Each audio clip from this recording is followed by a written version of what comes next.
We're talking about sharing in the gospel tonight. Thank you for being here, and I won't repeat what Ricky said, but it sure is encouraging to have you here, to see all of you and gather together. We had a good time this morning studying something a little different from what we're studying in the evening.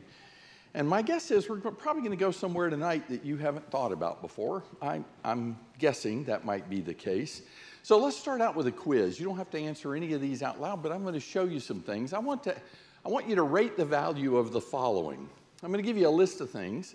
Then I want you to think about which of these would be most important to you as a member of this congregation, and then which would be less important down to the least important, okay? So think in terms of your congregation, wherever you're from, and I'll give them to you and then rate the following in terms of importance. Songbooks. How important are songbooks to what you do as a congregation of God's people? Number 2 is air conditioning. Don't underestimate that. Every state in the United States gets an opportunity to put 2 statues honoring prominent people from their state that made a major difference in the development and progress of that particular state. One of Florida's 2 people is the creator of air conditioning. Pretty important. All right, number 3, a preacher or preachers. Number 4, a building, and number 5, money. So I'm going to let you look at it. So here's what I want you to do. If we had to do without one, what would be the first thing to go? If we had to do without a second one, what would be the next to go, next to go, next to go, and what will be left? You don't have to answer them out loud. Got your answers? You do? Cannon does. Anybody else? You got them? Okay, 5 of you do. I'm going to start over again. There are 5 things on this board, and I want you to rate those as to which you think is most important to the welfare of your church and which is least important. And I will tell you that of those, there's only one that is consistently found in the New Testament church. There was no air conditioning in the first century church. They didn't have songbooks. They didn't have buildings. They didn't own buildings. And you could argue, well, they have money, but most of us think in terms of not just money for a moment, but treasuries. And I could argue with you pretty fervently that there's no indication that the churches of the first century stored up money. Seems like it was almost it goes out as quickly as it comes in kind of thing. Now look, my argument isn't these things are wrong. None of them. In fact, our congregation has all of them. But of these, my guess is many of you didn't rank preacher as number 1. You thought, well, we could do without a preacher if we had to. We can't do without a building. And you may say, well, that's awful. Do people really think that way? Oh, absolutely. There are preachers here who could testify. We could testify. We know of churches that have said, we'd like to have a preacher, but we've got to build a building. There's the door. Brother Jones, we're freeing up your future because we have to have money for a building. Or the air conditioning's shot, got to replace it. We're cutting out the missionary work till we can get the air conditioning fixed. I'm going to say some things to you tonight that I think are tough. And I can do that because I have no vested interest in this particular group in saying these things to you. I have nothing to gain by saying this to you. If Jordan or Ricky said these things, you might say, well, of course they're saying those things because it benefits them. I don't have to do that. But I want to talk to you tonight about sharing in the gospel as it relates to sharing in those who preach the gospel, sharing in their lives and in their work. And you may say, well, wait, Ralph, I thought we were talking about koinonia. I saw that slide just a moment ago. It's koinonia we're talking about. How does this relate to koinonia? Go to Galatians chapter 6, verse 6. Go. Let the locust ascend. Let me hear the pages. Galatians chapter 6, verse 6. Here's the way the New American Standard renders that. The one who is taught the word is to share all good things with the one who teaches him. You see our word? Are you starting to find it? You see it there? It's in the text. Koinonia is in the text. Let me insert it. The one who is taught the word is to koinonia, or have koinonia, all good things with the one who teaches him. So it does relate. I want to talk to you about this idea tonight. And I want to talk to you about it in terms, very practical terms, because I think we're missing something. How does that passage relate to koinonia, Galatians chapter 6? Well, let's talk about what the passage says. The one who is taught the word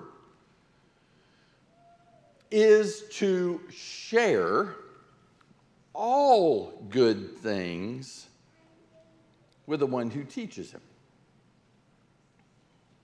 Sharing with teachers. I'm going to expand my thoughts at times beyond those who call preaching their profession. People like me and like Chris and like Ricky and like Jordan and like some of you others that are in the audience who have or are preaching. This says, let the one who is taught share with the teacher. So it includes a vast body of people who teach the Word of God to other people, including Bible class teachers. Those who teach in the Bible class situation or teach in private studies. Those who teach are to have those who are taught share with them all good things. It's a kind of a reciprocal relationship that we're talking about here. It's the idea that I as a teacher gave something to you as a student that is of great value, and in return, you demonstrate your appreciation for that by giving back to those who teach. Now, some of you are saying, well, wait, Ralph, we do that. Now, and I realize this. I realize some of you are saying, we do a lot of the things you're talking about, and that's wonderful. And I know you have, because some of you have already done that with me, and we'll get into that in a few moments. But here's where I'm not going to let you go. I'm not going to let you say tonight, we fulfill that passage when we take up the collection on the first day of the week, and out of that treasury, we pay those who preach and teach. We pay them from that, because that's not what this passage teaches. Shakespeare had a phrase, he is hoist on his own petard. The statement means he was pierced by his own sword. He is caught by that which he is using as a weapon. And I'm going to tell you, we got caught in this passage. This passage is not to churches. There is no church application in Galatians chapter 6. And see, we have argued with some of our brethren who have looked at verse 10, and I'm not going to get real sidetracked, but I'm going to tell you, in verse 10, some of our brethren say, while we have opportunity, let us do good to all people, and especially those of the household of faith. Let us do good to all people. The church needs to be helping from its monies people who aren't Christians. All people. The church should do that. And we have argued, and I think rightly so, that's not an application of Galatians 6, verse 10. Because of what? Because of the pronouns. The pronouns. Look at verse 1. If anyone is caught in a trespass, you who are spiritual, restore such a one. Bear one another's burdens, verse 2. Verse 3, if anyone thinks he is something. This is not collective. This is not group action. This is individual action. Verse 4, each one must examine his own work, and then he will have reason for boasting. For each one will bear his own load. Verse 7, God is not mocked. Whatever a man sows, that will he also reap. For the one who sows to his own flesh. And then verse 10, while we have opportunity, let us do good to all men. And we've argued that's an individual responsibility. So yes, I, out of my wealth and out of my resources, help people of all needs. They don't have to be brethren for me to help them. I should do that, especially those of the household of faith, but I should do that. It's in that context verse 6 is found. Please do what you want with chapter 6, verse 6. Disregard it if you want to. Try to explain it some other way, but don't do this. Don't let Galatians 6:6 be solved by your first day of the week contribution to help others. This is an individual responsibility. This is what individuals were told to do. You were taught as an individual, share with those who taught you all good things. My wife is a teacher. I have 3 daughters. 2 of them are teachers. And I have a son-in-law who also was a teacher. I'm not a formal educator. So when we would gather at the table and all of us eat, the educators drive me nuts with their alphabet. They say things like this. I don't even know the right alphabet to use, but they say things like, oh, I had a student the other day and he needed that FGC thing.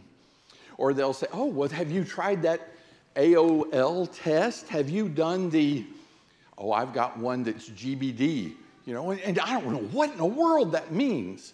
But educators use that kind of language. But there's something else about educators that I always recognized when it was Teacher Appreciation Week. Because my wife would bring home every form of apple you can imagine. She'd have little apple jewelry, or she would have an apple bracelet, or she would have apple stickers, or she would have real apples, or she would have apple bread, or for the kid who forgot until the last minute, Apple Jacks. Every kind of apple. What was the purpose of all? What's being done? It's saying, you're teaching me and you're sharing really good things with me. We want to share good things with you as a teacher. This reciprocity concept. Teachers feed us with the fruit of their labor, the bread of life. We in turn respond with the fruits of our labors. Money, gifts, cards, thanks. 1 Corinthians chapter 9, verse 14 also speaks to this issue. And I find it kind of interesting that it seems like it should be directed to the people who are to help those who preach. But in this case, it says the Lord directed those who proclaim the gospel to get their living from the gospel. those who proclaim the gospel are to get their living from the gospel. And let me tell you what I have not said. I have not said preachers shouldn't be supported from the treasury of the saints. I haven't said that because I do believe they have every right to do that, and that is a biblical pattern for us.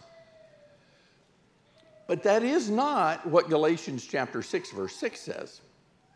And I think it is not the spirit of the passage in 1 Corinthians chapter 9. The thrust of this passage is not that we are obligated to help those who preach with gifts or recognition of their blessing us, but rather that it is a natural outpouring of our relationship with each other. It's the outpouring of our relationship. Look, we've been saying in this whole series already 3 lessons. We only have 2 more after this. I've been saying this kind of koinonia builds relationship, community, mutual feelings. It's not about observing regulations and doing the right thing because that's what the law says, as much as it is when we do these things, we share life together. We koinonia life. And that's a special touch that we have with those who teach. Before I came here, I told you on Sunday morning, I got a bunch of cards from your junior high class, and they were writing me and encouraging me and challenging me. I'm keeping that card. Good luck with those lessons.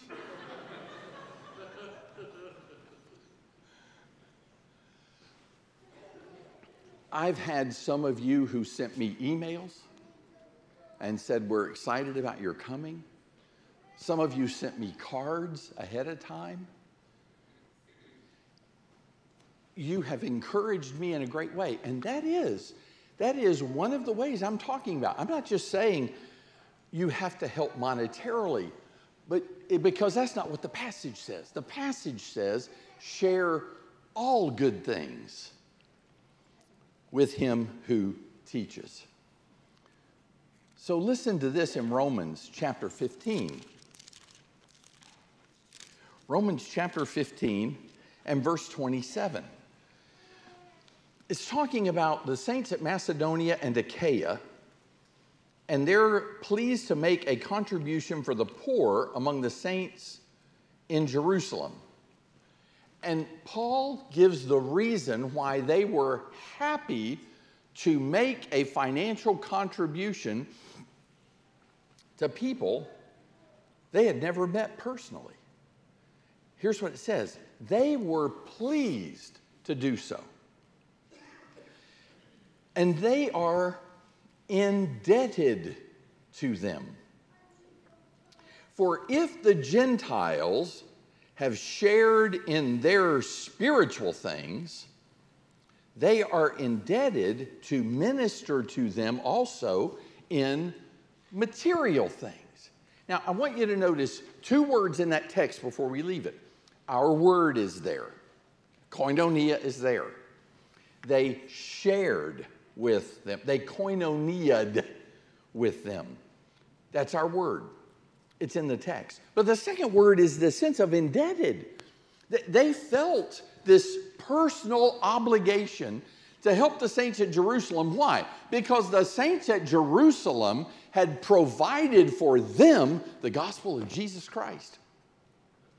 They wouldn't be what they were if the saints at Jerusalem had not done what they did. So when it came time for the saints at Jerusalem to be helped, they said, oh, we will absolutely help. How much do you need? What is needed there? Because you gave us everything. You gave us our souls. You gave us life. You gave us Jesus. What do you need?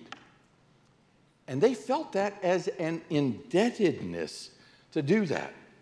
So back once more in 1 Corinthians chapter 9 and looking now at verse 11, it says, if we sowed spiritual things in you, is it too much if we reap material things from you? So what does that mean in practical terms? I mean, really, what are we talking about? Are we talking about everybody coming out of Bible class and peeling off a few bills and saying, good job today, thanks for the class? Is that what we're talking about? Or little kids going in with envelopes pinned to their shirts? The teacher has to take it off. Oh, good, gift cards. In practical terms, this is individual sharing. Sharing. It's not paying, it's sharing. We who teach shared what we did with you. You who received share what you did with those who teach. I do wonder, I don't know this, but I do wonder if this isn't the historical reason for a feed the preacher list at a meeting. Really? I've thought about that. Maybe that's where that came from. Preacher's coming, let's feed him. He's feeding us. Let's feed him. We've used that kind of language before. Come on, folks. Let's feed the preacher when he comes. And some people might say, well, I want to hear what he's feeding us first. You know, I mean, we may just have snacks at our house. You know, tapas. Not a full meal. No, not this guy. But the idea, well, you know, where did that come from? We want to share with this person who's come to teach. I think that's where it came from for Teacher Appreciation Week. My wife would bring home all those kinds of food and cookies and all those things. I want to share with you because you share with us. Okay, now I want to give you something that I think is really important about this, because this is not about we who teach and we who preach aren't getting enough, you need to give us more. I want to show you how this relates to our love and loyalty to the truth.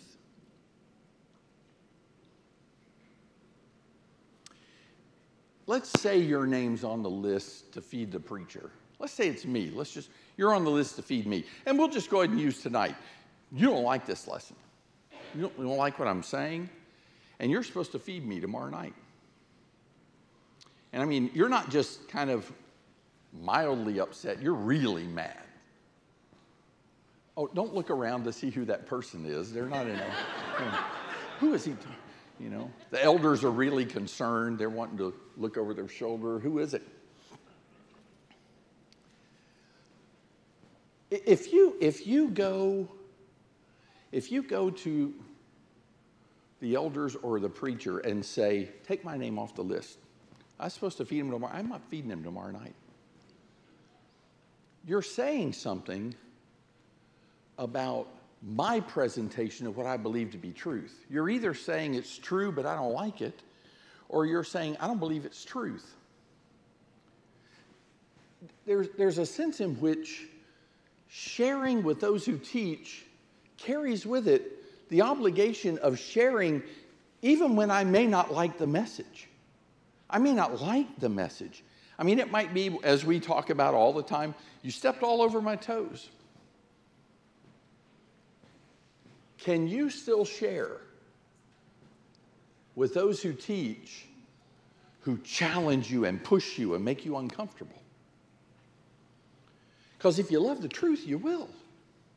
If you love the truth, you'll do that. And I know you might say, well, you know, if I go to a restaurant and I don't get good service, I don't tip. We're not talking about tipping here. It would be more akin to if you go to the doctor and he says, I'm going to have to give you a shot, and the doctor puts a needle in. Are you going to go out to the receptionist desk and say, I'm not paying for anything today. He hurt me. No, not paying it. My shoulder is sore. I'm not paying for that. We do, don't we? Why? Why do we still pay the doctor? Or a chiropractor? Or a massage therapist? Or a physical therapist? Why do we pay them? Because even if they hurt us, we think they're trying to help us. Oh, that's the key. So can I share with a teacher who taught my children a truth that's difficult for me to apply in my life or in the lives of my children? Can I still support the preaching and teaching of the gospel in those situations? Remember this, we are sharers, not givers. You miss the point if you think it's a matter of giving. Giving and sharing is two different things. Giving is the idea of I have it and I have the option to pass it on, and sometimes I will and sometimes I won't, but I'm not obligated in either case. But sharing carries with it this idea of reciprocity. You know, my mother sometimes would say to me, if I came in the house and I had 2 of anything, my mother would say, share with your sister. And sometimes she would give as her reason, you share that. Why? She's your sister. She's your sister. There was a sense in which I had to do that because we had a relationship. I didn't always like that, but I understood it. And in this case, I want you to imagine how encouraging this would be if every teacher of children in your congregation was on a regular basis receiving gifts and notes and words of thanks and affirmation. I have to tell you this. I preached this lesson at another congregation. I'm going to let the congregation be anonymous and the preacher too. But I said, recently, I went to my mailbox. We have mailboxes like you do here. And I went to my mailbox, and there was a card there, and it was a thank you note. And it said, thank you for the work you're doing. You've made a difference in my life. And I opened it up, and there was a gift card to Waffle House.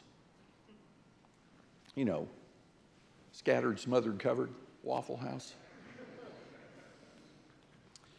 And I mentioned that in the congregation. I just said, look, I'm just saying, I think that's the kind of thing, just a gift. It wasn't a huge amount, but it was a gift. Well, the preacher made a mistake. As he got up at the end of the lesson, he said, do not give me gift cards from Waffle House, because I don't eat there. Yeah, I know. So the teenagers got together. Next night, the preacher comes to me and says, thank you very much. I said, for what? He said, I got $150 worth of Waffle House gift cards. Way to go, teenagers. $150. I said, what am I supposed to do with that? I said, spend it, eat it, or pass it on to a teacher you like. See, there's this sense in which there's a relationship. You did something for me, I want to do something in return for you. There are such unique ways of doing that. I'm not going to go into a list of those, but there are ways you can say thanks, like people have said thanks to you. Like people have shared with you. Be thinking about that. Parents of children need to be thanking teachers for all the work they're putting into bringing your children closer to Jesus Christ. Doesn't that mean something to you? If you're willing to pay a doctor to keep your kids healthy physically, would you not be willing to make some sacrifices for your children spiritually? what difference would it make in the hearts of all those teachers, who many of which think, nobody knows what I do. Nobody really cares. I teach and nobody says anything, and I get to the end of the class and I'm out for a while and then I go back in. Or worse, you teach until you die. You can't get out until you die. Do you think we might have more teachers who are eager to do that if they received recognition, just appreciation for what they do? I think they would. You need to think about that. Let the one who is taught share all good things with the one who teaches. Now, I want to talk the end of this lesson, on sharing with missionaries. There is a special kind of sharing that the Bible talks about, the New Testament talks about, regarding missionaries. Philippians Chapter 1, verses 3 through 5 is where I am to begin. Philippians Chapter 1, 3 through 5. I thank my God in all my remembrance of you, always offering prayer with joy in my every prayer for you all, in view of your participation in the gospel from the first day until now. See our word? Did you see it? Participation. In view of your koinonia in the gospel from the first day until now. We're talking about sharing with missionaries. Now, how did the Philippians share in the mission work that Paul was doing when most, if not all of them, never left Philippi? How were they sharing in his work? And you know the answer. Koinonia, remember, is not just sharing in, but sharing with. So it wasn't that, hey, we're preaching the gospel in Asia Minor, you're preaching the gospel in Asia Minor, let's have koinonia about that. But it may be you're preaching in that area, you have a need, I've got the resources, let us send it to you so you can do that. That's sharing also. That's koinonia also. So think about this. This is a way everybody in this congregation, or whatever congregation you're from, this is a way you can help carry out the command to take the gospel to the whole world. This is a way you can do that. Whether it's done collectively through the treasury or whether it's done individually. This is a way we share in the preaching of the gospel in other places. So we share in that by giving.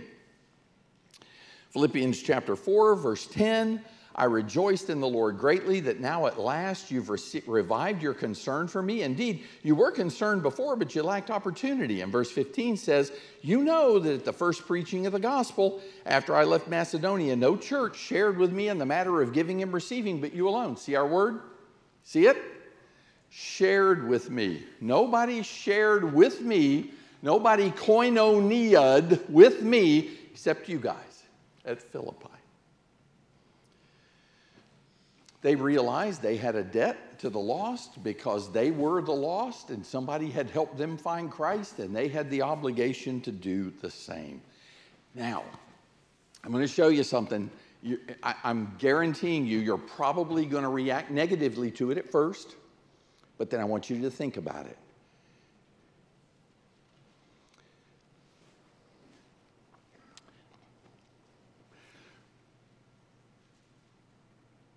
A missionary sends a letter to the congregation here.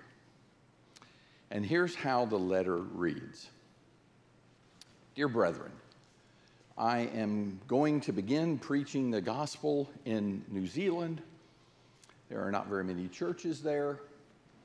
I have decided to take my family and plant myself there so that we can plant a bastion or outpost of the kingdom in New Zealand. And I am writing you because I am giving you an opportunity to participate with me. This is a limited offer.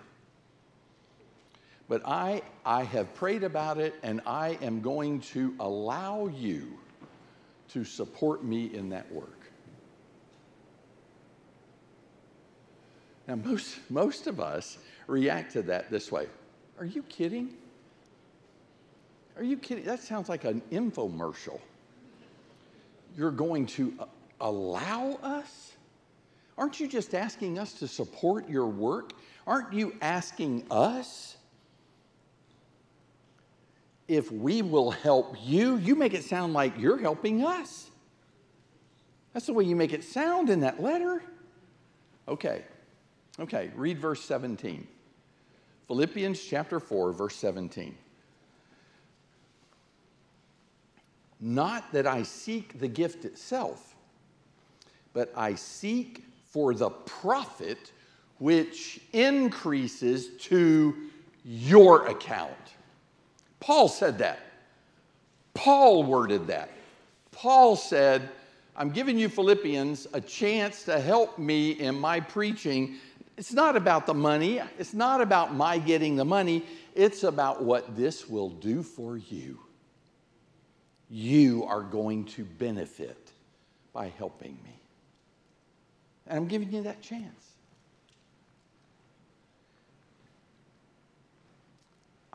I'm floored when I read that. First, at the audacity of Paul to say that way, but secondly, at the realization that what he says is true. If I want to take the gospel to the world, I need to be supporting missionaries who do that. I need to be helping Brother Luis here. And you may say, we do, and that's wonderful if you do, whether individually or collectively. But if I want to take the gospel to Mexico, I better find people who are going to Mexico. If I want to take the gospel to New Zealand, I better find people. And rather than thinking in terms of people are always begging us for money, I'm sorry to bother you, but I need support, and I know you've got resources, and I know you get a lot of letters, but if you will, please consider this one and pray about it, and if you can help me, that's wonderful. If you can't, I understand. Hey, I'm done with that kind of language, because that's not the language of the New Testament.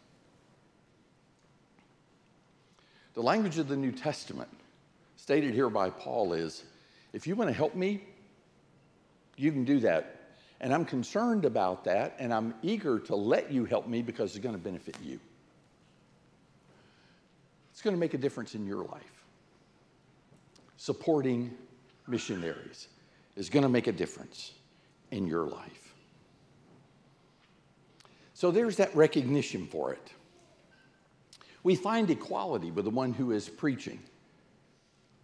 And we need to count as our success the success of those preachers. That's our success. We need to rejoice in it, not just for them, but for us. Look what we did. You know, back in the it was the Winter Olympics in Calgary in 1988. That's the first time I saw it. Now you see it all the time at all the Olympics. But it was the first time I ever saw it. There was a brother-sister couple from a Midwestern town that wasn't large, but they were really good skaters. Brother-sister team, and they went to the Calgary Olympics. And as they were skating on the ice, the camera kept going back to that Midwestern town where everybody was gathered in a community center, and they were all watching them skate, and they were cheering, and they were on fire about that thing. You see it all the time now, but I never seen it before. And I wondered, why? Surely that's not all family. Why are all those people so excited? And then they told us, because these are the people who paid to get them there. They had contributed money to get that couple to the Olympics. So when they skated well, that's our success. Hey, look what we did. Look what we did. Rejoicing with those. They were involved. It was their work. So, here are some things about supporting missionaries in prayer, and then we're done. In Philippians Chapter 1, verse 19, the Apostle Paul begins this letter to the Philippians by saying to them, I know that this will turn out for my deliverance through your prayers and the provision of the Spirit of Jesus Christ. If you go through the book of Philippians, you will find 7 times where Paul wrote to the brethren to pray for him. He wanted to be recalled in their prayers. He could live without their money, but he couldn't live without their prayers. He said in chapter 4, if you help me, that's fine, but I've learned to be in want or to be full, and I can live with both and be content.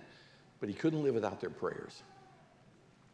He could not do his work without their prayers. Listen, I can't stress that enough. It is important for us to be praying for our missionaries. And I'm not just talking about once a month when we remember them. I'm not even talking about once a week. I'm saying God's people need to be praying for those who are laboring in difficult places. And it is more than just mentioning their name and saying, God bless them. It's more than that. Paul asks them to pray for opportunities for the gospel to be heard. He prays that they'll be safe, that he will be safe in the work that he's doing. He prays that he will be courageous, and he asks them to pray that he will be courageous in proclaiming the gospel. And here's a question for you. What do you think, and I'm not going to ask Brother Luis or any other people who've done any kind of mission work to speak aloud about this, but what do you think is neglected most often in our support of preachers in difficult places? Prayers or money? You think we forget to pray for them more than we forget to send money to them? Or you think we forget to pay them more than we pray for them? And I think you know the answer.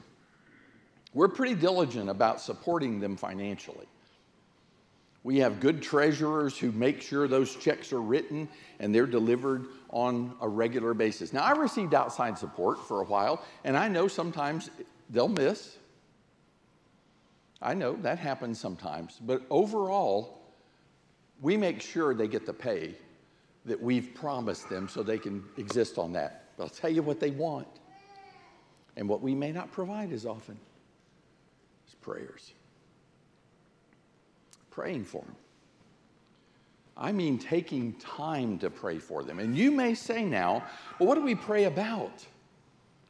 What should we pray about? And I'm just going to give you a couple of things. First of all, the best way to know what to pray for is to be in touch with them. To be in touch with them and ask. It's not that difficult today to be in contact with missionaries in difficult works. All of us have homing pigeons, right? You just wrap a little note around his foot and send him off. 5 days later, if the hawks haven't killed him, he'll land, and the missionary will read it and then return it with his own homing pigeon. It's not that hard. We can text, we can email, we can call, we can write. We can ask our missionaries, what do you need? What do you need us to pray about? What's on your heart? Wouldn't it be wonderful if those missionaries answered letters like that all the time, or emails or texts? To know that they're being thought about and cared for in prayer? We can pray that they be taken care of financially. But I have to tell you, there's a hook to doing that. There's a downside to doing that. When we say, God, provide their financial needs, please, sometimes God will say, if you will get off your wallet, I'll do it. Yeah, I'll do it. As soon as you fork it over. I've often wondered about that when Jesus said, pray the Lord of harvest to send forth reapers, and the disciples probably thought, that's us. We're going to be the answer to our own prayers. I got a bad feeling about this.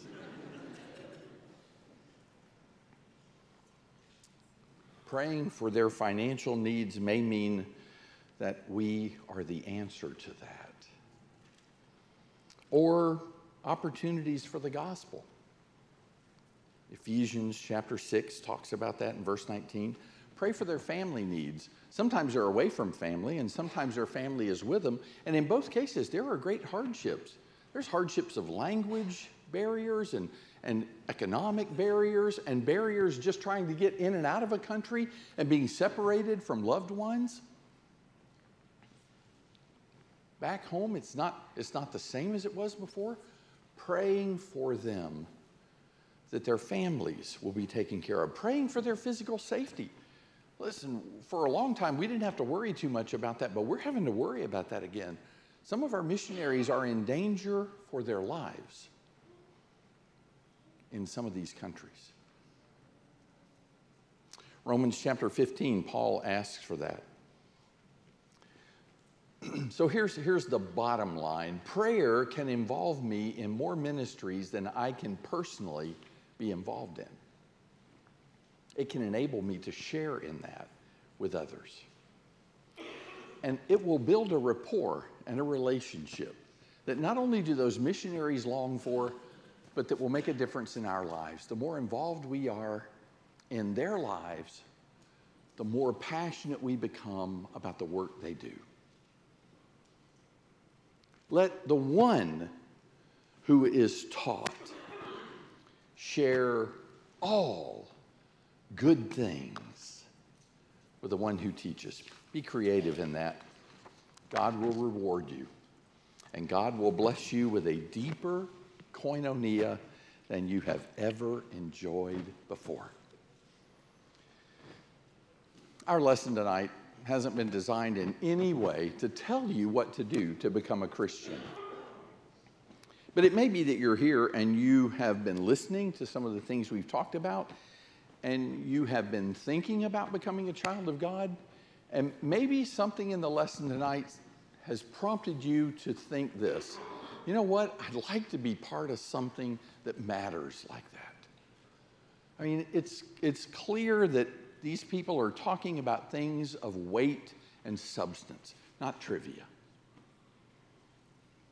We're not playing games here. And this is no social club. And being part of the body of Christ is surrendering your independence to become dependent on the other parts of the body. I mean, tomorrow night we're really going to talk about that if the Lord allows us to be together. If you want that kind of relationship, if you want that kind of involvement, if you want that kind of surrender to your life, in return, what you get is salvation in Jesus. And maybe for the first time in your life, a reason to live. You want that? Come join us.